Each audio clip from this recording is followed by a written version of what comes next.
Although Artcam Insignia has a fantastic amount of options to control the toolpath when you're calculating it, there are still going to be situations where you might want to make changes after you finish the calculation. These could include moving the start point around, adding the bridges, or even taking the design that you've created and multiplying it to cut a number of them. Or maybe, as we're going to do in this case, even create the opposite and in fact build a left and a right simply by mirroring the toolpath. Let's start off by looking how we might edit some of the toolpath options.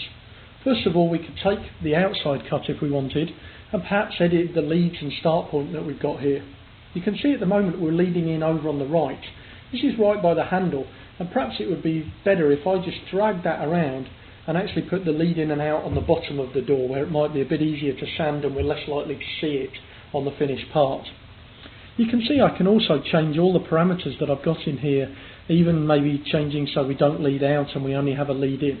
Very powerful. On top of that, we can change the start point position more automatically by saying put all the start points to the top, bottom, left or right. And we can also add the bridges if we want.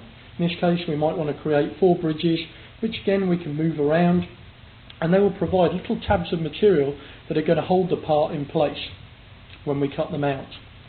So having made the edits, now let's look at how we would make a mirror copy of this, and then how we'd make so we could cut 4 sets of them without copying the geometry or recalculating the toolpath. Firstly, I'm just going to switch off the vectors that we've got in here.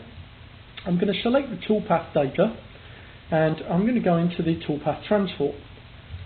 I'm going to ask it to copy the toolpaths and make a mirror of them, and then we're going to move that mirror 400 millimeters. And so there we have a mirror copy of our original. Next thing we're going to do is just take those two and make 4 sets of these doors. So if we go to the copy option, we're going to use the block copy option. I'm going to go an X offset of 800, Y of 600, 2 of each, and hit apply. And you can see there it's going to make us all the copies that we need of our doors, including the vectors as well, so if we need to recalculate these. Finally, this is not going to look very pretty if I cut it, because at the moment I'm going to be cutting all the toolpaths for each door separately, which means I'm going to have to change the tool each time for this door, change it each time for this door, change it each time for this door, or it will take the time to change it automatically. It'd be much better for me if I can amalgamate these toolpaths, so all the V-carving is done on each door first, then all the area clearance, then all the engraving, and then all the cutouts. We can do this with the merge tool that Artcam Insignia has.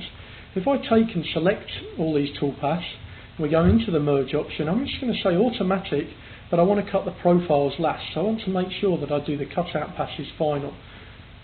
If we hit calculate, what that's going to do is take what would have been probably 20 toolpaths and amalgamate them into 3 separate ones.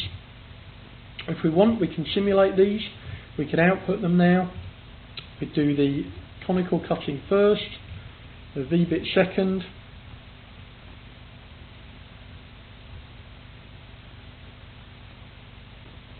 and then finally we could go in and do all the cuts that we use in the 6mm tool for doing the cutouts last of all. You can see we've got the bridges on there to hold the parts in place as we cut them out, and how easy it was for me to make edits to the toolpath after we'd calculated it, and also to do some very complex things in terms of making mirrors, multiple copies, and then merging them together to make the toolpath efficient again.